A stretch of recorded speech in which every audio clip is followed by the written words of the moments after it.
नमस्कार, मैं अंबर ज़ैदी एक बार फिर से आप सबका बहुत स्वागत करती हूँ हमारे आज के खास कार्यक्रम में और आज मेरे साथ अभिषेक मिश्रा जी मौजूद हैं। बहुत-बहुत स्वागत है आपका। नमस्ते अभिषेक जी। धन्यवाद अंबर जी, थैंक यू सो मच कि आपने मुझे बुलाया। एज आई सेड कि फैन प्लस हो गेस्ट ऑनर। बहुत-बहुत धन्यवाद आपका। अभिषेक जी, मोदी जी अब अभी तो एससीओ समिट हुआ है वहाँ पर जयशंकर साहब गए थे, अब ब्रिक्स होने वाला है। मोदी जी जाने वाले हैं ब्रिक्स के लिए। प्लस हम अगर वेस्ट से भारत के रिश्तों की बात करें, कनाडा, यूएस थोड़ा इसी तरह से थोड़ा इधर-उधर चल रहा है। तो इस सब को देखते हुए आपको क्या लग रहा है कि एससीओ में क्या कुछ होने वाला है? कई सारी बातें हो रही हैं। पुतिन साहब के भी कई सारे बयानात सामने आ चुके हैं। किस तरह से देख रहे हैं आप इस डेवलपमेंट को? ब्रिक्स का मतलब ना, क्योंकि आपने एससीओ बोल दिया शायद, तो ब्रिक्स के रिलेटेड में। मैंने बोला एससीओ हुआ है, अब ब्रिक्स होने वाला है। हाँ जी, तो देखिए ब्रिक्स की यूटिलिटी तो है, और आपने देखा पिछले 3 आपने देखा कि एम आई ऑडिबल, आवाज आ रही मेरी? जी, अब आ रही है, अब आ रही है। हाँ, मेरा नेट चला गया था। सो देखिए, इसको ये है ना कि मोदी साहब को पुतिन साहब बहुत पसंद पसंद करते हैं, और अगर आप किसी को बहुत पसंद करते हैं तो आपके दिमाग में रहता है। आप ब्रिक्स के इन्वेस्टर समिट को होस्ट कर रहे हो, और आपके पास ब्रिक्स के कई नेशन हैं। आप शी जिनपिंग को कोट कर सकते थे, ठीक है ना, आप ब्राजील के उनको कोट कर सकते थे, आपने इंडिया के मोदी जी को कोट किया। दैट शोज कि पुतिन साहब के जो कॉन्शियसनेस में मोदी साहब का बहुत इम्पैक्ट है। Nice, and it's a positive impact. He really looks up to him as a world leader, as someone who can be listened to. अब उनको कोट कर देना कि जैसा कि मेरे बेस्ट फ्रेंड मोदी जी ने बताया है कि जो ब्रिक्स है ये नॉन वेस्टर्न अलायंस है, एंटी वेस्टर्न अलायंस नहीं है। यही उन्होंने बोला कि भाई इसमें कोई वेस्टर्न कंट्री नहीं, हालांकि Russia from which stretch of imagination west नहीं है, मुझे समझ में नहीं आता। Russia for me will always remain a west, although physically some part of Russia may be in the East Asia में, लेकिन Russians are Western people, they are basically European। तो उस हिसाब से मोदी साहब की लीडरशिप को BRICS is looking up to, और ब्रिक्स का जो आइडिया है to carve out an international legal order which gives alternative to the western world order, ये भी जरूरी है। वरना आप देख लीजिए वेस्ट क्या कर रहा है, ये ब्रिक्स के उसमें हम लोग बात कर रहे हैं, वेस्ट क्या कर रहा है। आखिर एक प्रधानमंत्री हैं ट्रूडो, जिसको by the way Russian president ने कहा कि he is either a villain और अ कॉमेडियन, क्योंकि उन्होंने एक एग्जांपल दिया कि यूक्रेन में एक नाजी उसको को बुला करके और उन्होंने वॉर वेटरन के रूप में फैसिलिटेट किया था यूक्रेनियन पार्लियामेंट में। उन्होंने कहा या तो ये आदमी स्कूल नहीं गया कि उसको ये नहीं पता कि जो जर्मन्स है वो यूक्रेनियंस के अगेंस्ट में लड़े थे, और या तो फिर वो विलेन है क्योंकि वो खुद भी एक नाजी है। ये तो उन्होंने पॉसिबिलिटी बताई जस्टिन ट्रूडो साहब के लिए। तो अब आप देख लीजिए वेस्ट को, इतना किया इंडिया ने। अगर हम रशिया के साथ खड़े हुए, अगर हम रशिया को अपना सपोर्ट दे रहे हैं, इसका ये मतलब तो नहीं है कि हम एंटाई वेस्ट हो गए। आपने क्या पाकिस्तान को आर्म नहीं किया है? आपने क्या आज चाइना जो हमको आंखें दिखाता है, ये चाइना की वेल्थ जो आज $18 ट्रिलियन है, इस वेल्थ का जनरेटर कौन है? ये किसके लिए वेल्थ बना करके सामान बना करके चाइना ने बेचा है? आपने बनाया उनको। 1979 के डेन चाओपिंग का जो और उसके पहले जो ये थे, क्या नाम है, अमेरिकन जूइश जो फॉरेन बोलते हैं, मैं उनका नाम भूला, जिन्होंने इंदिरा गांधी जी को बहुत अपशब्द से बुलाया था, हेनरी किसिंजर। तो ये हेनरी किसिंजर का ड्रीम था, ये तो हेनरी किसिंजर का आइडिया था कि चाइना को ग्रो करो। आज चाइना ग्रो कर गया तो आप जो है हमें बता रहे हो, हमसे आप आकर के दोस्ती बढ़ा रहे हो, वरना तो आपको इंडिया एक फूटी आंख नहीं बहाता था। तो आप ये भी कह रहे हो कि आप पाकिस्तान को न्यूक्लियर बम लेने में फैसिलिटेट करोगे, F-35 या F-16 जो भी उनके पास है उसको देने में फैसिलिटेट करोगे, उनको वेपन देने में फैसिलिटेट करोगे, उनकी डिक्टेटरशिप को फैसिलिटेट करोगे, और फिर हमसे ये एक्सपेक्ट करोगे कि हम जो है वो आपकी बात मान लें क्योंकि आपका दुश्मनी रशिया के साथ है। ऐसे नहीं होता भाई, ऐसे नहीं होती चीजें, ऐसे नहीं चलती। आज आपने हमारे एक रॉ के अधिकारी का नाम दे दिया, पब्लिक कर दिया, फोटो रिलीज कर दी, तो आज इंडिया ने भी कर दी सिंह की फोटो। तो अब क्या ये अमेरिका कहेगा कनाडा को, जस्टिन ट्रूडो को, कि कोऑपरेट करो? इंडिया ने 4 बार जो है अभिषेक जी, वो आपने ये बात खुद निकाली है, मैं सवाल आपसे पूछने ही वाली थी कि विकास यादव जो कि एक्स्ट्रा ऑफिसर है, उनका नाम अमेरिका ने पब्लिक किया, फोटोज निकाल दी और वांटेड ये सब दिखा दिया, घोषित कर दिया कि उसमें निर्जर और सबकी हत्या में इन्वॉल्व है। जवाबी कार्रवाई में भारत ने भी संदीप सिंह संधू का नाम दिया है कनाडा को लेकर। तो जो सब बात आपने की, कनाडा हमेशा से जब से है हेवन रहा है, जो एंटी इंडिया फोर्सेस हैं, जितने भी अलगाववादी आतंकवादी हैं, नेता के जैसे सेपरेटिस्ट कहना चाहिए, सबको भारत की तरफ से निकाल कर कनाडा शरण देता है। लेकिन भारत को लेकर वहां पे हो जाती है तो आप इतने सारे डबल स्टैंडर्ड दिखा रहे हैं, हमारे ऑफिसर्स के नाम आपने पब्लिक कर दिया, इसके पीछे क्या एजेंडा है मुझे समझ में नहीं आ रहा है। ये डबल स्टैंडर्ड क्यों है? आप सेपरेटिस्ट को, एंटी इंडिया एलिमेंट्स को आप वहां पे पालते पोसते हैं, उस पे आप कोई जवाबदेही नहीं देंगे, वो आपकी फ्रीडम ऑफ स्पीच है। लेकिन जो हम देते हैं उसको आप कहेंगे कि ये तो फाशिज्म है। ये सब क्या है? क्या फ्रीडम ऑफ स्पीच है? क्रिमिनल एक्टिविटी करना। मतलब कि आज तो अपोजिशन भी कनाडा की खड़ी हो गई है ना। ये निज्जर तो क्रिमिनल था, क्रिमिनल, निज्जर एक क्रिमिनल था फॉरेन टेररिस्ट बोल रहे हैं 2020। कि वो विदेशी आतंकवादी है भाई। बिल्कुल, 2020 में डेजिग्नेटेड टेररिस्ट था इंडिया का। तो आपने वीजा क्यों दिया? आपने क्या वेटिंग करी है? ऐसे तो ये क्या नाम है, डोनाल्ड ट्रंप साहब ने ये कहा कि हम सारे मुस्लिम देश से आने वाले जो हमारे यहाँ लोग हैं या इमिग्रेंट्स हैं उनका हम वेटिंग बहुत करेंगे, सबको नहीं आने देंगे। तो आपने निज्जर की वेटिंग नहीं करी। आप कैसे वेट कर रहे हो कि कोई क्रिमिनल जो एंटी इंडिया फोर्सेस है वो सिर्फ अगर कनाडा का सिटीजन बन जाए तो उसके पास इंडिया के अगेंस्ट में कुछ भी काम करने का लाइसेंस आ जाता है? ये कैनेडियन सिटीजनशिप की ये प्रिविलेजेस है। देखिए, इस तरीके से ये जो कर रहे हैं डबल स्टैंडर्ड, कि हमारा जो जो जयशंकर साहब ने बड़ा एप्टली कहा था कि वेस्ट का दुश्मन तो सारी दुनिया का दुश्मन है, और बाकी दुनिया के जो अलग अलग दुश्मन है वेस्ट का कोई लेना देना नहीं, अपना मामला समझ लो। तो आप जो है इस तरीके का डबल स्टैंडर्ड करोगे, आपकी क्रेडिबिलिटी फिर से गिरेगी। और देखिए, मैं आपसे कह रहा हूं, ये वेस्टर्न जो हेजेमनी थी, मैं इन्फ्लुएंस की बात नहीं कर रहा, वेस्टर्न हेजेमनी का दिन तो चला जा चुका है। जैसे जैसे ब्रिक्स स्ट्रांग होगा, जैसे जैसे ब्रिक्स नेशन पास आएंगे, और ये बहुत जबरदस्त नेशन है ब्रिक्स के, वो देखिए रशिया, चाइना और इंडिया, तीन महाशक्ति हैं ये। और अगर ये तीन एक हो जाती है तो EU plus Canada plus America, इनका कोई मैच नहीं है। ठीक है, इंडिया आज के 10 साल बाद, 15 साल बाद कम से कम $15 ट्रिलियन की इकोनॉमी होगी। वो आप चाइना भी $20-22 ट्रिलियन की इकोनॉमी हो रही होगी, रशिया भी $5-6 ट्रिलियन की इकोनॉमी हो रही होगी। उसके बाद अगर आप इधर देख लें तो अमेरिका और ईयू मिलकर के भी इतना ही $1 ट्रिलियन का इकोनॉमी हो रहे होंगे। तो बात आ जाएगी जिसे कहते हैं नेक एंड नेक। फिर उसके बाद ये होगा कि क्या ये वर्ल्ड ऑर्डर ये चलाएंगे? नहीं चलाएंगे, क्योंकि इनके वर्ल्ड ऑर्डर को तो धक्का लग गया।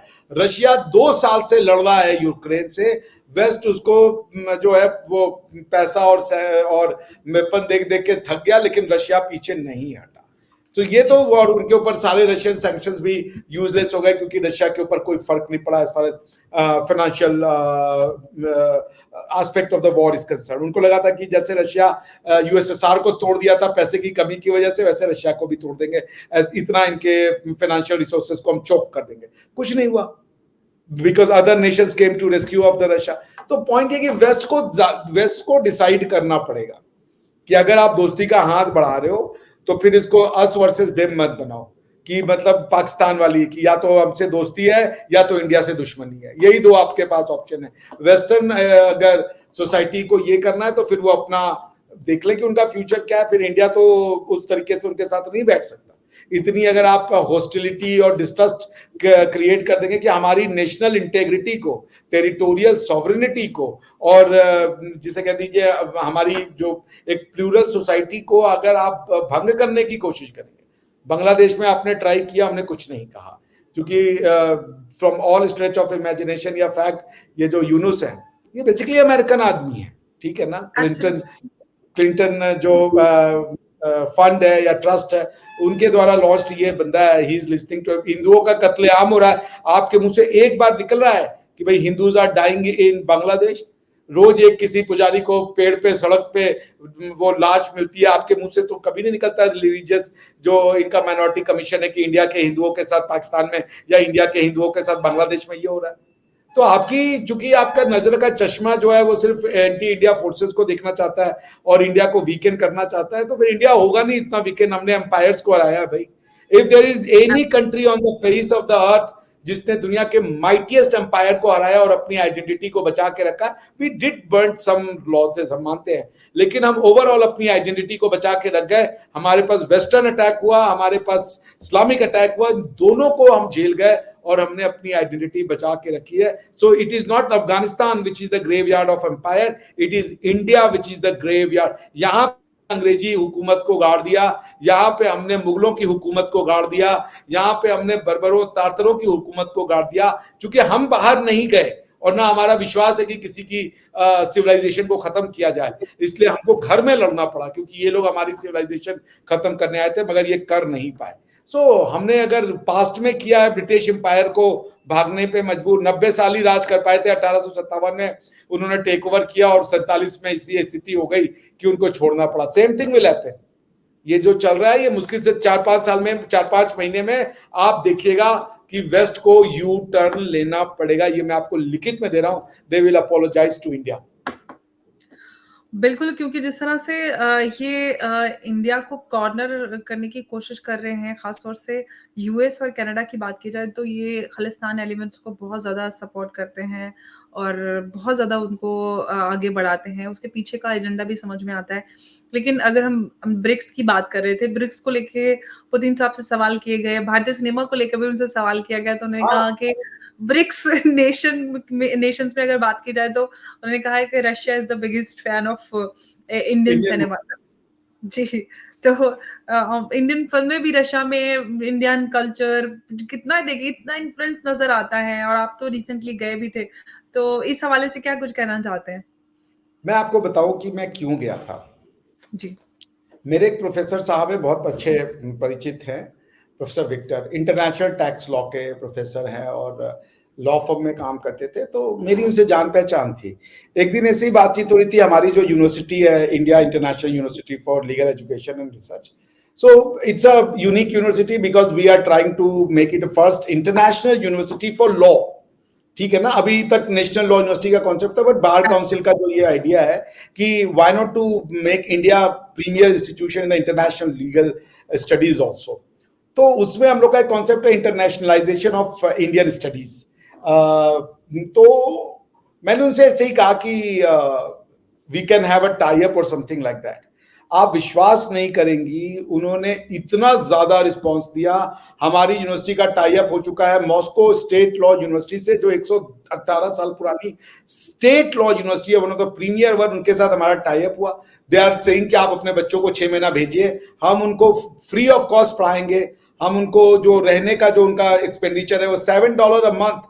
$7 अ मंथ क्या होता है? अगर 80 रुपए भी लिख ले, 560 रुपए में मॉस्को में आपको एक 6 महीने के लिए वो रहने का वो दे रहे हैं, कोई फीस नहीं ले रहे हैं और बच्चों को दे आर फैसिलिटेटिंग। उन्होंने यहां तक भी कहा कि अगर बच्चे आपके रशियन भाषा सीखते हैं तो we are ready to open the legal market, वो यहाँ आके काम भी ढूंढे, हमें कोई ऑब्जेक्शन नहीं है, we will welcome that. And they have taken so much. मैं करीबन 6 यूनिवर्सिटीज में गया, मेरी टॉक करवाई गई, हर यूनिवर्सिटी ने मेरे टॉक को कवर करा, मेरे इंटरव्यू को कवर करा, उन्होंने अपने वेबसाइट के पेज पे डाला। So they are really looking forward to India.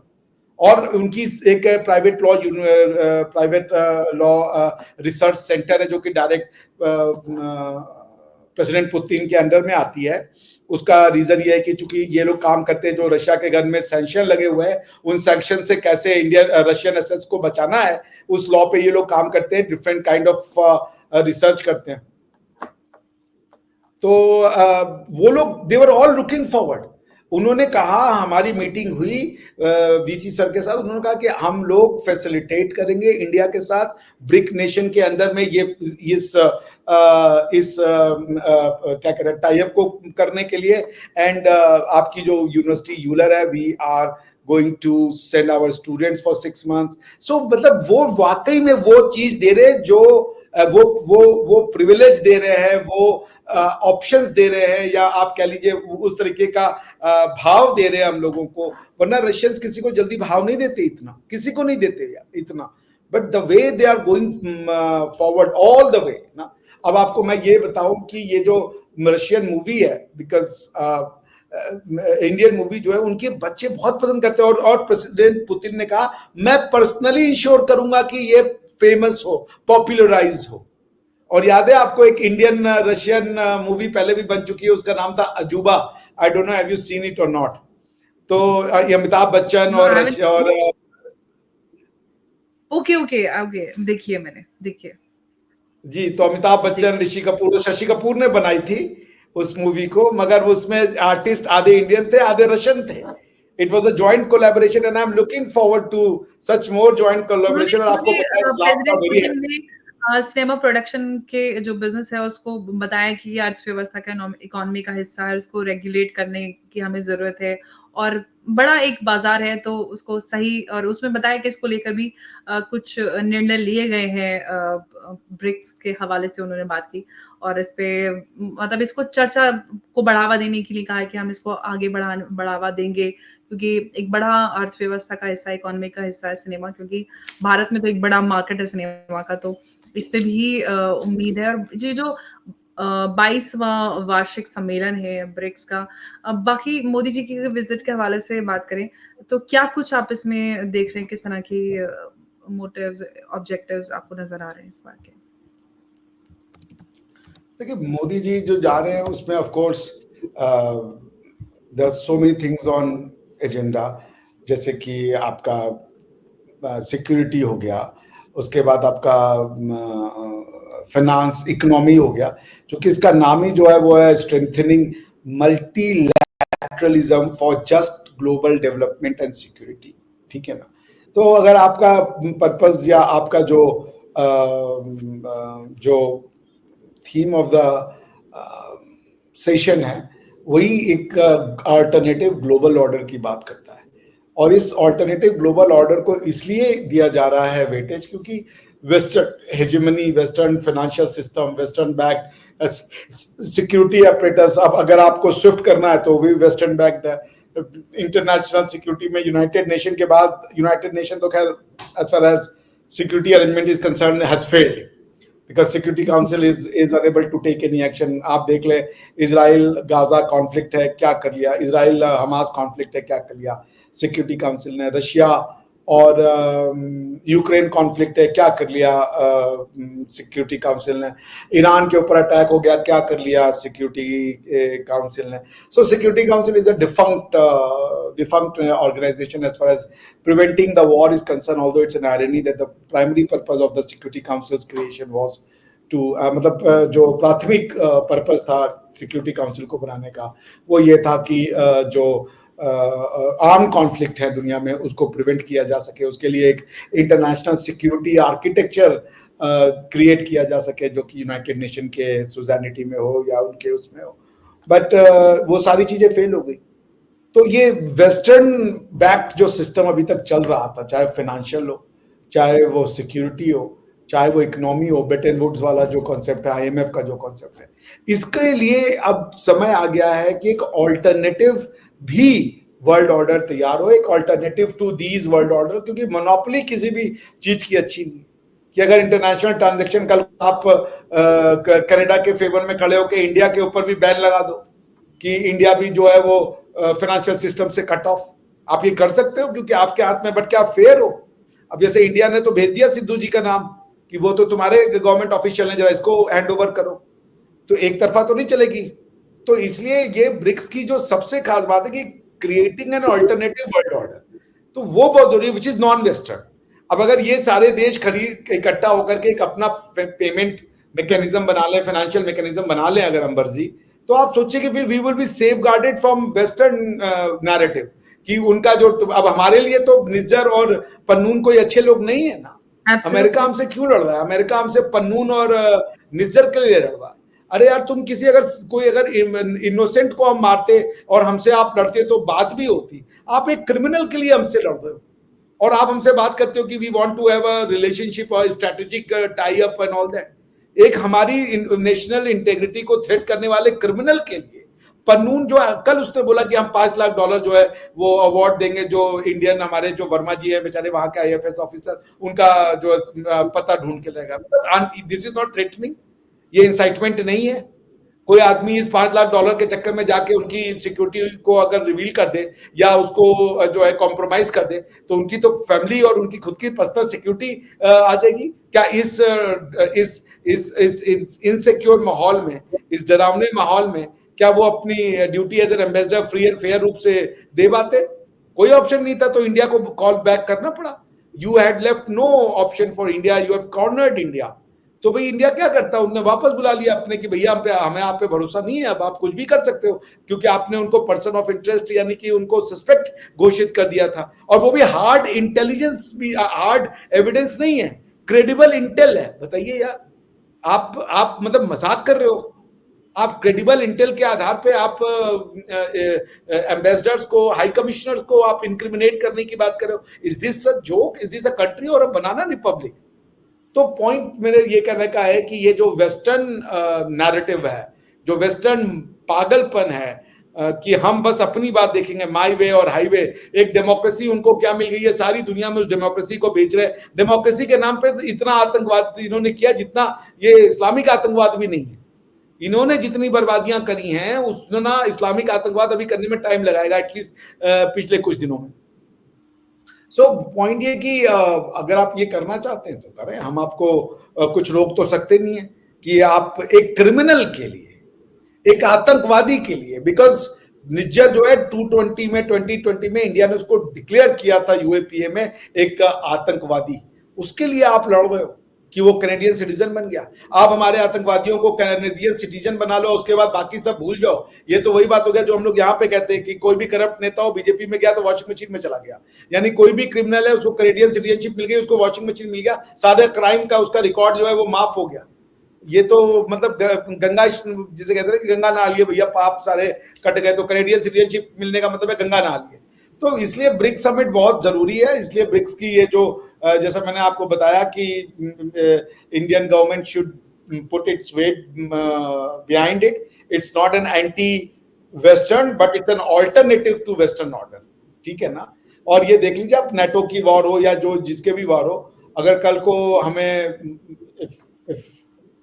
if the leaders agree, we can also create a security architecture, why not? ठीक है ना? एब्सोल्युटली, बिल्कुल, बिल्कुल। पॉसिबिलिटी है क्योंकि जैसे कि आपने बताया चाइना, रशिया और भारत 3 बड़ी ऐसी शक्तियाँ हैं जो न्यू वर्ल्ड ऑर्डर में कुछ भी कर सकते हैं ऑफ कोर्स। तो बड़ी ताकतें हैं। भाई वी तो are economic force, military force, सब कुछ यहाँ पे होगा। बिकॉज रशिया को आप एज फार एज जो मॉडर्न टेक्नोलॉजी और वेपनरी है उसमें तो वो दुनिया का बेस्ट है इस समय, अलॉन्ग साइड अमेरिका।